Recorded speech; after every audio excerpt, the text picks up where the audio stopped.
আসসালামু আলাইকুম সম্মানিত ভিউয়ার্স, আশা করি সবাই ভালো আছেন। মহার্ঘ ভাতা সর্বোচ্চ 30% ফেব্রুয়ারি মাসে বেতনের সাথে মহার্ঘ ভাতার সঙ্গে ব্যাট বাড়ানোর সম্পর্ক নেই বললেন মাননীয় অর্থ উপদেষ্টা। বর্তমানে উচ্চ মূল্যস্ফীতির ফলে অন্তর্বর্তী সরকার মহার্ঘ ভাতা দেওয়ার সিদ্ধান্ত নিয়েছে।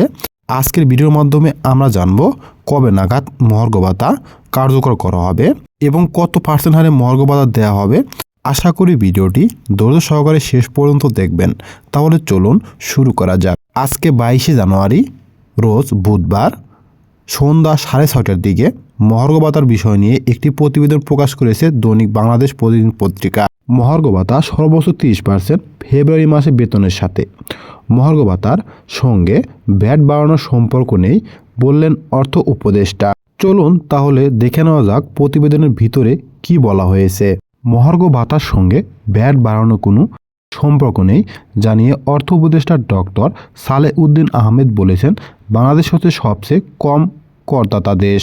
বুধবার সচিবালয় খাদ্য পরিকল্পনা ও পরিধারণ কমিটির বৈঠক শেষে আয়োজিত সংবাদ সম্মেলনে অর্থ উপদেষ্টা সাংবাদিকদের কথা বলেন। তিনি বলেন, মহার্ঘ ভাতা যদি দিই সেটা আলাদা হিসাব করব। বাংলাদেশ হচ্ছে সবচেয়ে লোয়েস্ট ট্যাক্স পেইং কান্ট্রি।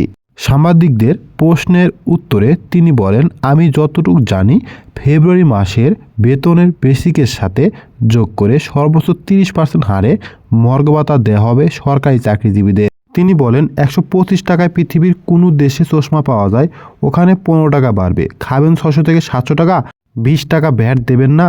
ভাতের হোটেলে তো ভ্যাট 0 করে দিয়েছি। গ্লোরিয়া জিন্স থেকে 1 কাপ কফি খাবেন, ওখানে 15 টাকা দিতে আপনার বাদে। এরকম অ্যাটিটিউড থাকলে তো জটিল।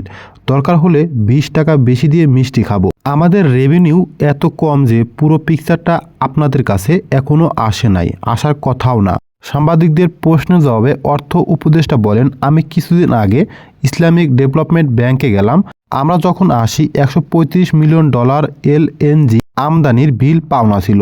আমরা সেটা পেমেন্ট করেছি। এখন আবার $1 মিলিয়ন পাওনা হয়েছে। রাশিয়ান অ্যাম্বাসেডর বলছে যে তোমরা টাকা দিচ্ছ না গম আমদানির বিল। ওই সময় এমন ছিল, এখন খারাপ হচ্ছে বলে আপনারা বলছেন।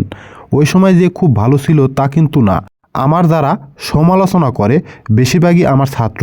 ওরা বলে রাজস্ব জাল বাড়াতে। কোন জায়গায় আমরা বাড়াবো? খালি বলে দিলেই তো হবে না। আমরা ক্ষেত্রগুলো খুঁজছি, যে জায়গায় রেশনাল হয় আমরা চেষ্টা করব। সালেউদ্দিন আহমেদ আরও বলেন, ব্যয়ের দিকটায় আমরা সাশ্রয়ী হব। অনেক অপ্রয়োজনীয় সরকারি ব্যয় আছে। 5 বছরের প্রকল্প 10 বছর নিয়ে যাচ্ছে। বড় বড় প্রকল্প আছে যেখানে খরচ হওয়ার কথা ছিল 25,000 কোটি টাকা, খরচ হয়েছে 52,000 কোটি টাকা। টাকা কোথা থেকে আসবে এগুলো তো আমাদের শোধ দিতে হবে। মহার্ঘ ভাতার নিত্য নতুন আপডেট এবং সকল ধরনের চাকরির বিজ্ঞপ্তি সবার আগে পেতে চ্যানেলটি সাবস্ক্রাইব করে পাশে থাকা বেল আইকনটি অল করে দেবেন। ভিডিওটি শুরু থেকে শেষ পর্যন্ত দেখার জন্য আপনাকে অসংখ্য ধন্যবাদ।